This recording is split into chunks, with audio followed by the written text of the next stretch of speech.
Hello, I'm Adam Hart-Davies, and this is Just Another Day, where I'm looking at the history and the science of everyday things.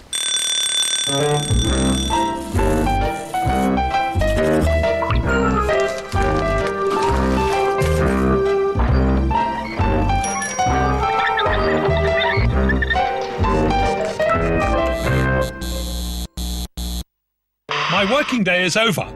But, just like most people, there are plenty of chores to keep me busy. This Adam cam follows me around the house as I clean, cook and, I hope, relax. These days, I'm lucky enough to work a good deal from home, which has various advantages, including the fact that if there's any housework to do, I can often fit it in gaps during the day. But if I'm working away from home, then when I get back, usually I find there's various jobs that I need to do.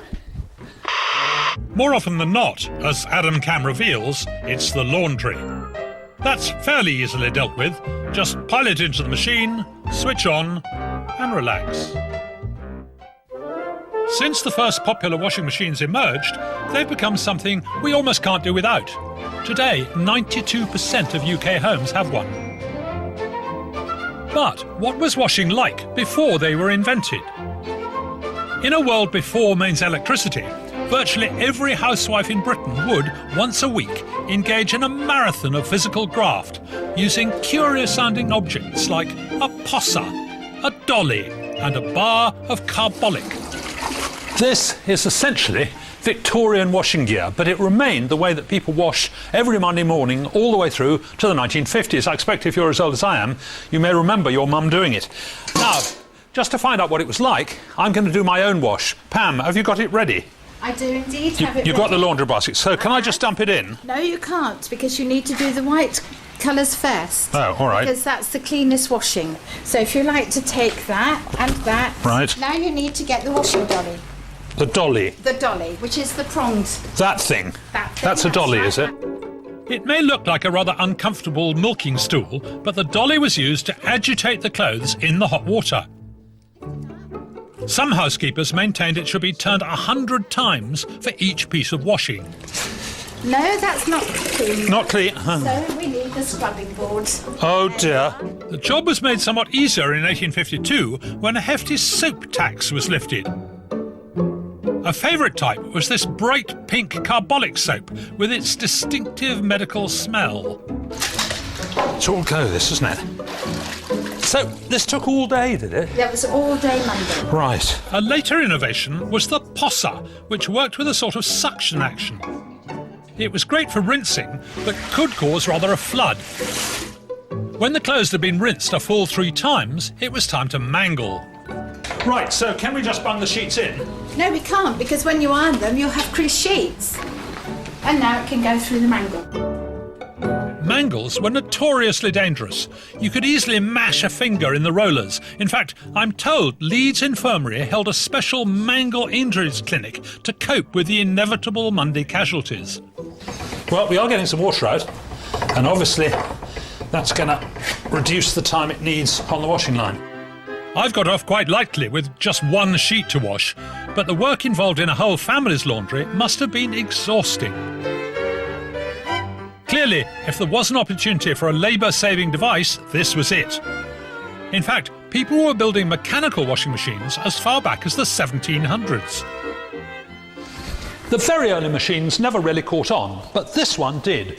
Made by the BT Company in Canada in about 1900. It's wonderful. You'll see it's got a great big wooden drum, and in there you put your water and your clothes, and it's got a dolly, look, just like the one I was using by hand, but this one is operated from outside the machine.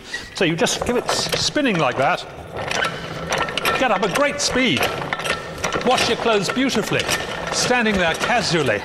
And look at this, a built-in mangle as well. What more could any housewife want? Well, there was actually one thing missing: electricity. And this is how they installed it. Look, it's essentially the same machine, wooden drum, same sort of legs, but have a look inside. Instead of that dolly, it's got a rather smart agitator. If we could have some power, please. Switch it on and look. Very soothing, but they had 2 problems to overcome. The first was they needed an electric motor powerful enough to turn all those heavy wet clothes and all the water around. And second, they were mixing water with electricity. Have a look. The motor is right underneath the drum there, so any leaks and you'd go up in smoke.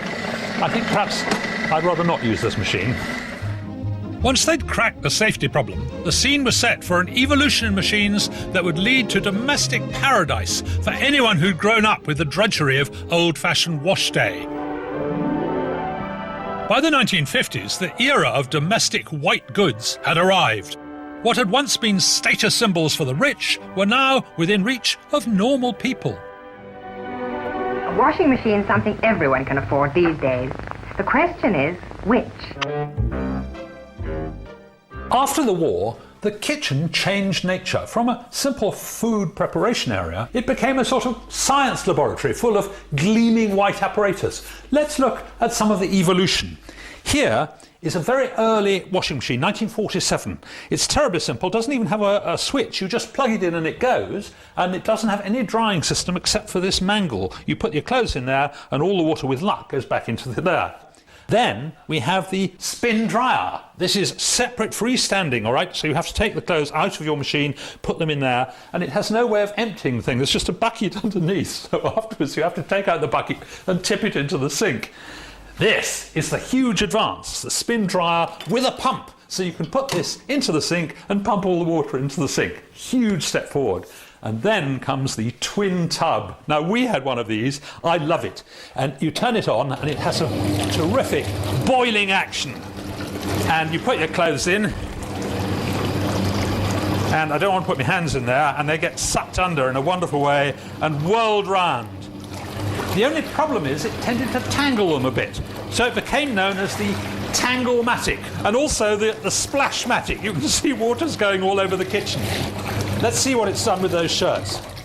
Yes, I think Tangle-matic is a perfectly reasonable name for it. One of its rivals was advertised as the washing machine that does not tangle your clothes. Look at this wonderful machine. I have to turn the motor on and then turn the wash action on, and look, it has a wonderful... Oh, it's almost better than the telly, isn't it? Convincing, isn't it? For many people, a washing machine was the first major appliance they bought. But in the 2 decades following the Second World War, all sorts of other smaller and cheaper electrical gadgets made their way into our homes. And now, for the first time, people all over the country could have the luxury of a labour-saving vacuum cleaner. The history of vacuum cleaners goes back over 100 years. In 1901, Hubert Cecil Booth, an Englishman, built an enormous machine drawn by horses and parked in the street with long suction pipes leading in through the windows. Then, 6 years later, a James M. Spangler built the very first electric vacuum cleaner. He was a janitor in an Ohio department store, and he found that cleaning the rugs made him sneeze. So using an electric fan and an old soapbox, he knocked up a prototype. And I've made one rather similarly. I've got an ordinary desk fan here, and you would expect to stand in front of this and have a wonderful cool breeze, but I've turned the blades round so it's going to blow the air that way, so on this side we'll have suction. And I've put that on my soapbox here so that when I switch on, it will suck the air up from below and indeed up this tube, and I'll be able to suck up all that sawdust. And on the end, to collect all the rubbish, he had a pillowcase. And so I've got a pillowcase here. So let's switch on. Oh, hey, look, I've got a wonderful clean line. Very, very elegant. And now I just need to go back and make another parallel track. And in next to no time, I'll have the whole carpet entirely dust-free. Spangler's device was patented on the 2nd of June 1908, and he began advertising what he called the electric suction sweeper, boasting to potential buyers, modern sweeping by electricity, and substantially made, will last a lifetime. He wasn't wrong. It really is very substantial, this machine, but it's got some lovely little bits of decoration to appeal to the housewife. However, Spangler soon found he was getting attention from another sort of buyer, this rather stern-looking bloke. He was a saddle maker looking to diversify his business. His name was William Henry Hoover. And he liked the suction sweeper so much, he bought the company. And so now we call the whole thing hoovering. But he didn't invent it. It was Spangler who invented it. We should be Spanglering our floor.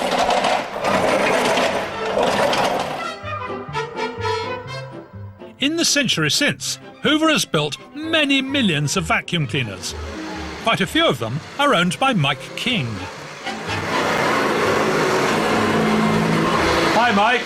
I'd forgotten what a noise they make. It sounds like a truck, doesn't it? Such a roar. Yeah, and the light. I love it. I love it. You've got a terrific collection. How long have you been collecting for? About 5 years. Really? How many have you got altogether? About 83. 83. When it comes to doing the vacuuming, Mike's only worry is which one to use. He's got all manner of manuals, cylinders and uprights, the first of which dates to the 1930s.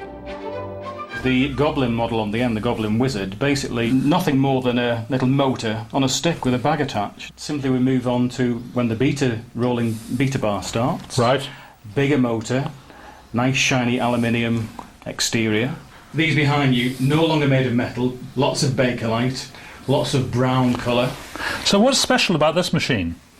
Well, this one benefited from a new range of industrial designers brought into companies to sort of streamline the products, make them look more glamorous, more elegant. So they were just practical, but the earlier ones, and this is a real designer job. Real design. So what's in it then? Smooth Bakelite hood. Ah, so that's Bakelite. And of course we have the headlight on the front. Headlight. That was just a gimmick, presumably. No, that was to find your hidden dirt. Ah, yeah. When we come round to us, the swinging 60s, where we see all the colour. Styles change. We have the new plastics, Right. various colours. Still with the bags, look very similar. And then we move round through to the 70s machines over there with the hard cases. So we've gone from these flimsy bags to holding the dust in a solid, rigid container. But they've given up on the colour. Well, they have slightly. We've lost, the psychedelics of the 60s.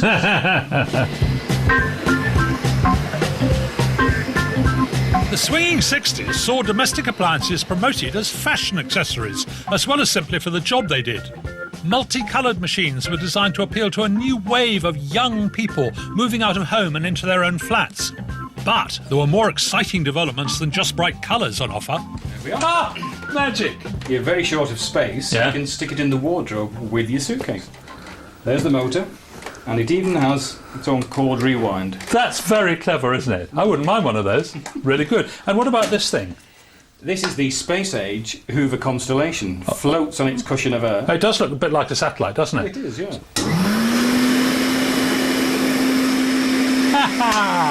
Lovely. Right, I'm going to have a go. Hoover, Hoover, Hoover. Come on, Fido. Hoover, Hoover. Good dog. Good dog. Great. Thanks very much, Mike. Bye. Take care. See you next time. Electrical appliances have revolutionised our domestic chores. But they've changed far more than just the way we clean up after ourselves. It's just after 7 p.m. and Adam Cam has caught me with my nose in another domestic appliance that has changed our lives, the fridge. Fridges help us keep food far longer than it would otherwise last. They're amazingly useful. But what did we do without them? Wind the clock back to the time of your great-grandparents, and your most likely means of chilling food was a cold marble shelf in the pantry. If you were really lucky, you may have had an insulated box which you packed once a week with ice from the local ice cellar. But the ability to preserve food actually goes back over 4,000 years. The oldest forms of food preservation are probably drying and pickling. The reason you need to preserve your food is that you want some tomorrow and the next day and so on, and if you don't do something about it, the bacteria will get in there too, because bacteria like food as much as we do. Now, the reason that drying works is the bacteria need water, and if you dry the things out in the sun, like these wonderful chilies, then the bacteria simply can't operate, and this dry food will last more or less forever. Pickling is also very ancient. Vinegar is acid, and the acid kills the bacteria, and the bacteria cannot survive. Then there's smoking. Now, the story goes that the Native Americans used to smoke things by hanging them up in the top of the teepee. So all the smoke from the fire went up towards the hole and smoked the stuff hanging at the top there. Smoke contains various chemicals, including antimicrobials, things that actually kill the microbes, and antioxidants. And then, of course, there's salt. Now, the reason that salt works is that it draws the water out of the food. In this case, we've got an unsmoked bacon joint. First of all, you put salt down at the bottom, so there's salt underneath it, and then you put more salt on top. Of course, it's not terribly good for your low-salt diet, but once it's properly salted, this food will last almost forever, and it comes out like this. Oh, that's really nice. Tasty as these methods may be, what they don't offer is convenience, something we've come to rely on completely. There can't be many people in Britain that don't have a fridge. Evidence of that is the fact that every year up to 3 million are thrown away. That's over 8,000 per day. This recycling plant in Essex deals with a large proportion of them, removing the harmful refrigerant gases and shredding the fridge casing. The modern refrigerator was developed in 1834 by Jacob Perkins, an American engineer living in London. His idea combined two scientific phenomena that make things cold.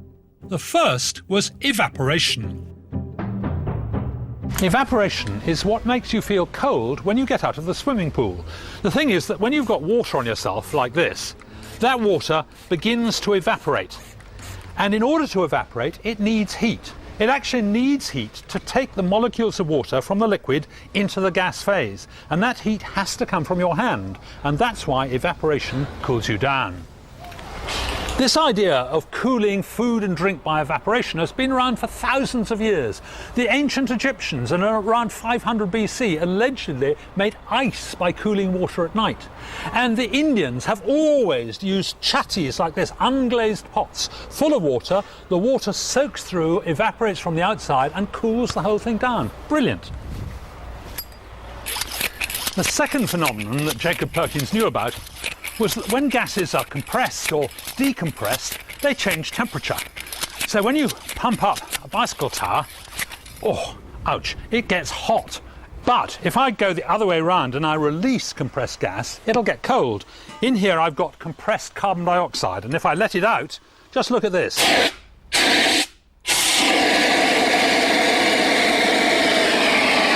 Snow.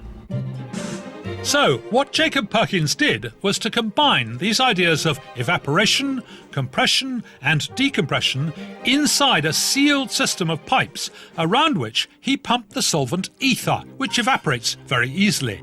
You can still see Perkins's ideas in action in your fridge. Here is an old fridge freezer. It's actually been cut in half down the middle so we can see it. And you can see the foam between the freezer in the bottom and the fridge in the top. Let's concentrate on the fridge. This is the cooling plate. This is what cools the fridge down. And the way it does it is that cold liquid comes in at the back, evaporates and expands inside that plate. And just like that carbon dioxide coming out of the fire extinguisher, it gets very cold. And that cools down the whole of the inside of the fridge and all the stuff inside it.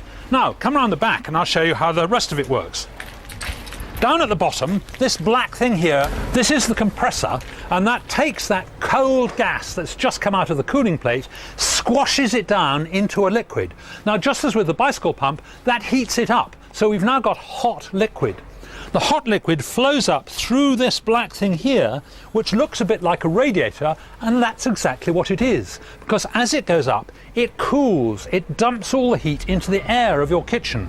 It winds up at the top as a cool liquid, which then goes into that cooling plate, evaporates, and cools it all down again. So there's a continuous cycle, and what's happening is the heat is being pumped out of the fridge and into your kitchen. 7:35 p.m. Back home, it's time for a drink. And the fridge freezer comes in handy again, as it provides plenty of ice to make sure my G&T is nice and cold. In the days of the British Empire, they used to say that the perfect drink to drink at sunset, the sundowner, was a gin and tonic. And I agree with that, but I've had serious arguments about the best way to make one. This is my partner Sue, and she has slightly different ideas about how to make gin and tonic. I do it better. So you say, yes. Well, the basic ingredients, of course, are gin and tonic and lemon or lime and ice cubes. So, show us how you make it. First the gin. The alcohol in there will suck out all the nice juices from the lemon while you've got the lemon just for a little while in that nice strong alcohol. Then the ice to cool the whole lot down. Just a couple, plenty. And finally the tonic, and there we go. That's the best, I reckon. Well, I have to say, it looks nice, and I've made it like that according to your instructions, and it tastes all right. But the other method I've heard about is that you start by filling the glass with ice cubes. Then you put in the lemon, then you put in the tonic, and then you put the gin on top, rather carefully, not mixing. So the great thing is you put the tonic in first and the gin in last, because then what you've got is a terrific wallop with your first taste. I think that's the one for alcoholics, and it won't be as fizzy or tasty. It'll make you drunk. You try that. Okay. All right. Now, isn't that good? Quite a blast, but not nearly as tasty and fizzy as mine. Sue and I will have to agree to disagree on this one, but I want to know more about the key ingredient. So I've come here to one of the last remaining gin distilleries in London. They've been making gin to a secret recipe for more than 100 years, and this is the still room where it all happens. Over here is Master Distiller Desmond Payne. Desmond, hello. Hello, welcome. Now, your job, as I understand it, is to make the gin taste right. My job really is to keep the taste consistent and the quality consistent right back to the early days when the brand was founded. So, presumably there's lots of alcohol, but what else do you use? What we call botanicals, these are the natural flavours, the juniper berries. Juniper is the only one that must be there by definition. Right. But a whole balance of other things, orange peel, citrus, coriander seed, roots and herbs. Is there these juniper berries? They are. You can see they've got a slightly sort of bluish colour to them. But if I just take a few of these and just crush them in the palm of my hand, that releases the oil. You can see the oil there. Wow. So that's the keynote flavour in all gins. Everything goes into the still. We've got 5 of these pot stills, gin stills. We leave that charge for 24 hours to steep, to really let these flavours develop into the alcohol. It's like marinating, more or less. Exactly. So, could I have a go? Could I be a trainee stillman for the day? Absolutely, yes. There we are. Oh, you could swim in there, couldn't you? Juniper was first used in Holland in the late 1500s to disguise the taste of badly fermented alcohol. The Dutch word for juniper is Geneva, which the British shortened to a much easier to pronounce gin. Military men at the time simply called it Dutch courage. Right, now the orange peel. And then the coriander. Right. Next stage, the alcohol. Over 1,500 litres of pure alcohol is then pumped into the still, and the resulting botanical soup is left overnight to stew. Gin has a colourful history. During the 1600s, it became extremely cheap to buy because anyone was allowed to set up a still.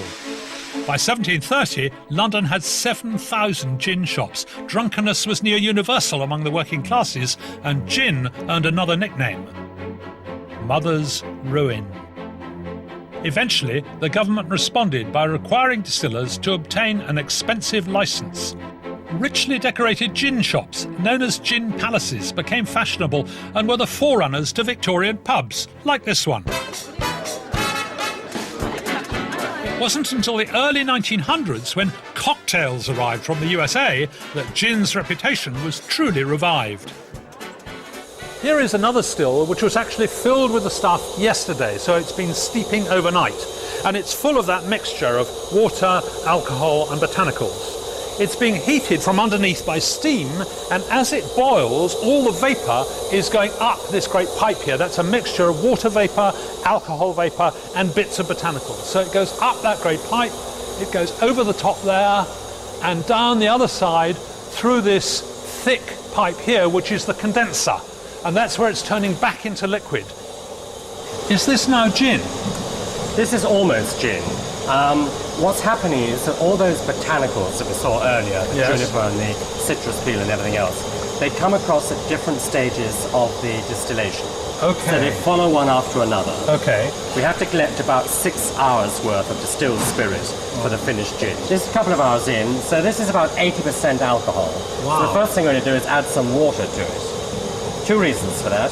One is 80% is a bit strong, and the other reason is when you reduce the strength, you release all those botanical aromas. What I'm getting now is the end of the citrus and the beginning of the juniper flavours coming over. Wow. Could I taste it? Remember, it's about 40%, so it's fairly strong. Yes, that's quite strong. Oh, I've noticed you don't bother to taste it. You just use your nose. Most people can identify anything up to 3,000 elements on the nose. Can't always put a name to it. And on the palate, what we call tasting, it's only 4 things. It's sweet, sour, bitter, and salt. So the nose is a much more powerful way of assessing character than actually the palate. Right. But you need both to enjoy the product, of course. The final step is to dilute the gin with water, down to a slightly less overpowering 40%. It's coming up to 8 o'clock, time for dinner. I wonder how much gadgets and labour-saving devices have changed the way we cook. 8 p.m. Just as in most homes, our biggest job in the evening is making dinner. Modern kitchens are full of gadgets and labour-saving devices, but how much have they changed the way we cook? For thousands of years, humans cooked their food using fire. You can imagine that soon after they learned how to control fire, they accidentally dropped a bit of meat in and found that it tasted better when it was slightly burnt than when it had been raw. And after that, it can't have been long before they were skewering bits of dead animal on sticks and deliberately barbecuing them like this. Tens of thousands of years later, man learnt to make a pot, meaning he could now boil some vegetables to have with his meat. It's a far more controlled way of cooking. Effectively, we still do both these activities today on the modern equivalent of an enclosed fire, a gas or electric cooker. So you could say cooking hasn't changed that much. However, there are a couple of devices that have altered the way we cook. This is a pressure cooker, and what it does is to speed up cooking. Basically, it's a fancy saucepan, but you'll see that inside the lid there's this fancy rubber gasket here, which means that when I put the lid on, it's sealed, it's airtight. I'm going to cook some carrots in there, and there's some water in already, and it's locked on, and now it's airtight, and the air can't get in or out. And inside the water will boil, but because it's sealed up, the pressure will go up inside from 1 atmosphere to about 2 atmospheres, and that has the strange effect of raising the boiling point of the water from 100 Celsius to about 125. And a higher temperature means quicker cooking. The pressure cooker was invented in 1679 by Denis Papin, a Frenchman. Instead of something to cook carrots in, though, his device was intended as a digester, or engine for softening bones. His cast-iron vessel apparently reached 6 times atmospheric pressure, a terrifying figure considering modern ones only reach about 1/3 of that. Not surprisingly, Papin had some trouble controlling the steam and the temperature, and there were quite a few explosions, but fortunately he survived and built a whole lot of simple steam machines, including the first steam engines. And it seems quite likely that people like Thomas Savery, Thomas Newcomen and James Watt picked up Papin's ideas and ran with them. So you could argue that the entire Industrial Revolution started with a pressure cooker. Another device that changed the way we cook things is found in most kitchens, but the principles on which it works are somewhat surprising. It heats your food from the inside, using high-frequency electromagnetic radiation to actually tease and twist the individual molecules of water. It may sound like science fiction, but that's exactly what your microwave does. Microwave cooking was discovered by Percy LeBaron Spencer in 1946. He was working for the American defense company Raytheon on radar systems. Percy noticed that when he stood in front of a radar emitter called a magnetron, a chocolate bar in his pocket melted. So he started doing experiments. He found that popcorn popped, an egg juddered and then exploded because of the pressure inside. A few refinements and they produced the world's first microwave oven, which was neatly named the Radar Range. But it was hardly a slimline model. The machine weighed in at over a quarter of a ton and stood almost 6 feet tall. The microwave energy was safely contained inside a metal box. Microwaves have a wavelength of about 12 centimetres, so a fine wire mesh stopped them from escaping through the glass door. There we are. Look at that. Absolutely delicious. It took a long time, in fact 20 years, before they got the first reasonable sized microwave oven operating, but now it really has caught on, and in the world there are more than 200 million of them. But whatever you say about this, the whole concept is very convenient. But it's not just microwave food that's brought convenience to the kitchen.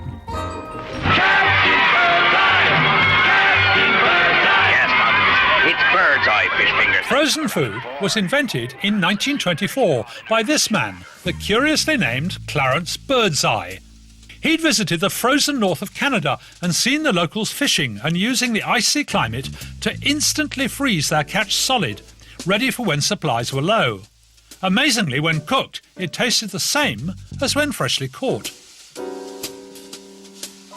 Birdseye patented machinery to mimic the Canadian climate, freezing the fish so quickly ice crystals didn't have chance to form inside the fish and spoil its texture. Clarence's frozen foods have transformed our diet. Grill 'em, bake 'em, fry 'em, eat 'em. Bird's-eye potato waffles are awfully versatile. So that's 3 revolutions in the kitchen: the pressure cooker, the microwave, and convenience food. Well, frozen food is very convenient, but I really like my food to be fresh. And the question is, do the pressure cooker and the microwave have a role in cooking really fresh food? To find out which of these appliances of science is better, I've come somewhere they really know about the art of food and cooking. Ah, Michel, good to meet you. Bonjour. This is a lovely place you have. Tell me, do you have a pressure cooker? We don't. Do you have a microwave? We do. Okay, let me lend you this and issue a challenge. I would like you to cook one meal for me twice. One version in the microwave, one in the pressure cooker. And then I want to see whether I can tell the difference. I accept the challenge. Good. What would you like to cook? I will cook chicken with sweet pepper and tomato compote. Sounds wonderful. Thank you very much. I look forward to it. Cooking not only improves flavour, but also destroys bacteria and toxins, and generally makes edible things you can't eat raw. In fact, some foods, like carrots, are actually better for you if they're just slightly cooked. While Michel gets creative with the pressure cooker, his assistant has used the microwave to poach his portion. And in a matter of minutes, dinner is served. Ah, hello. Dinner. Madame. Thank you very much. Do please sit down. Now, one of these has been cooked in the pressure cooker That's and the correct. one in the microwave. But correct. I don't know which is which. So my job is to try and find out. It's very good. Now we'll try this one. That's less interesting. That's much drier. I guess that's the microwave, because in the microwave there's no chance for everything to mix, whereas here in the pressure cooker all the moisture is coming back into the chicken. Am I right? That is correct. Fantastic. Absolutely. Hooray. Absolutely. Good. Now, would you use either of these things normally in your work? What you would use in a catering, a big kitchen, is Yes. called a steam oven. And the microwave, would you ever use a microwave? I do from time to time cook fish in a microwave. And it's very good actually. If you take a plate, put a bit of white wine, a bit of fish stock, a bit of butter, some herbs if you want. You season your fish fillet, you put it in a plate, cling film it, and you cook it for about a minute. Right. Then you leave it to set and cook it for another minute. And what's happened, all the steam will try Yeah. to escape, Yeah. is caught in a cling film, Yeah. and it goes back into the fish. Can I eat a little bit more? You can have, I'll have that one, you'll have this one. Oh, Come on, then. And then perhaps afterwards I could have a little, raspberry semi-Freddo? Yes. Ah, terrific. With dinner done, there's just time for some rest and relaxation. TV and chocolate do the trick for most of us.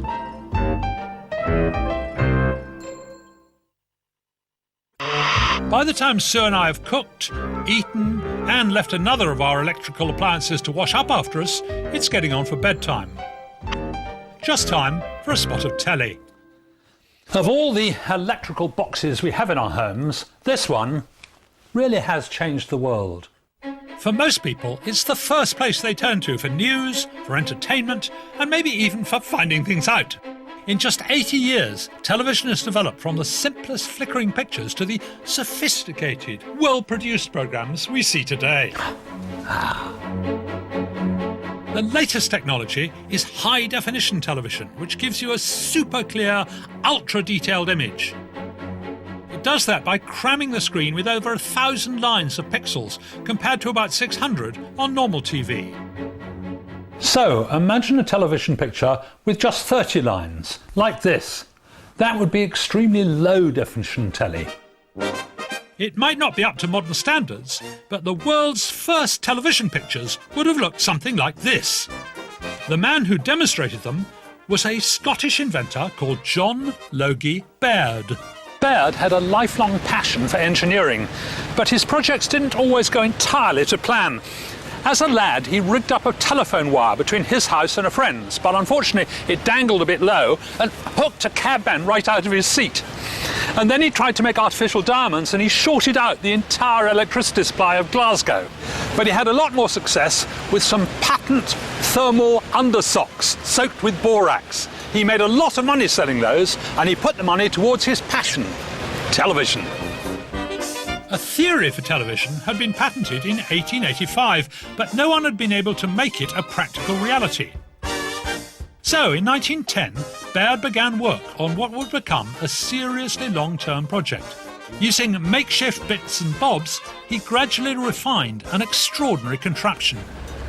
After 14 years of start-stop efforts, mostly in secret, he finally began to get some significant results. He brought his work here to London Soho and settled at number 22 Frith Street. As you can see, the ground floor is now a Bar Italia, but he was working right up there in the attic at the top, and that was where he assembled his most advanced experiments so far. In October 1925, Baird transmitted an image he later described as of almost unbelievable quality. The picture was of a ventriloquist's dummy he called Stooky Bill. In January 1926, he invited 50 scientists to view his result. He'd done it. Despite international competitors hot on his heels, this was the world's first public demonstration of television. Within a couple of years, his clattery prototype became a commercial product, the televisor. In all, 1,000 were sold, and at quite a price too, 25 guineas a set. That must be, £1,000 today. And this is it. Look, an original Baird televisor built in 1930. All those mechanical gubbins hidden inside this elegant case. And look at the huge screen. Well, fairly huge anyway. It's helped by the magnifying glass in front of it. This is a replica of what's inside that televisor, and this is Peter Smith, who built it by hand yourself. That's right. Oh, tell me how it works. Well, here you notice you've got a set of holes. In fact, there's 30 holes. And as it rotates this way. The lines come vertically up, one after the other. So each hole corresponds to one line on the screen. That's right. And then the next one gives you the next bit. That's right. And you build up the whole picture. 30 holes, 30 lines. Yes, I'd like to see it. Yeah. Off we go then. OK, so we're going to show Stooky Bill. Yes. I'll switch on over here. So this is the camera. This is the transmitting end. We're now in the studio with the dummy here. And then I'm going to go up to the other end where we're going to receive the pictures in our sitting room. Oh, it's brilliant. Baird felt his machine could educate the world. He took it to the BBC, and after initial reluctance, they helped him begin experimental transmissions. The earliest TV programmes featured talks, demonstrations, and music hall performers. The pictures were crude, but people were amazed to see moving images sent live on the airwaves. By 1935, Baird had improved his system from 30 lines to 240, a fantastic advance. But then his rivals had actually generated an electronic system that had no moving parts at all. The BBC wanted to choose the best system to move forwards with, and here at Alexandra Palace they set up a trial. On alternate weeks, programmes were shown with either the Baird system or the rival electronic apparatus made by EMI.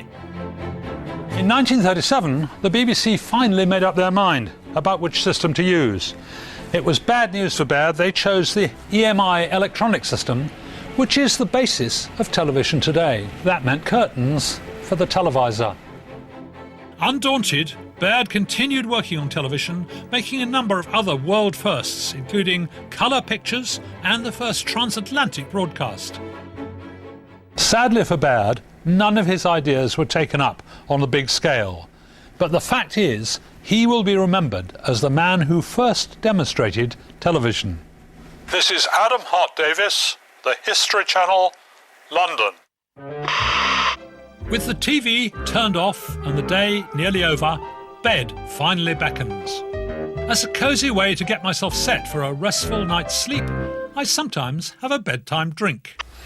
Before you settle down for the night, the thing not to have is caffeine, because caffeine stimulates the brain and keeps you awake. And of course there's lots of caffeine in coffee. But milk is good for you because apparently it contains tryptophan, which soothes you down. And even better, you can turn milk into a nice cup of hot chocolate.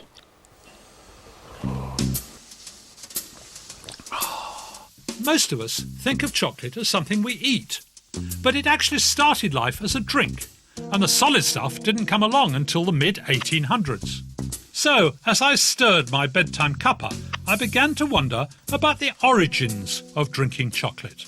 This pod is the fruit of the cacao tree, which grows in Central America. And 3,000 years ago, the Mayan people used these to make chocolate. You can see that inside there are a mass of seeds, which, when you dry them out, look like this, and we now call them cocoa beans. And what they used to do was to take these and grind them up. So these are ground up cocoa beans here, and they would grind them up not on their own, but with chili. So I've got some dried chilies here, and I've chopped one of them up, and I'll put some of these ground up cocoa beans with them and grind them together. And then they added cold water. There we are, and that now needs to be thoroughly mixed in. So I'll put some of that into this, which is exactly what the Mayans used. This is half a gourd, and this is typical of one of their drinking vessels.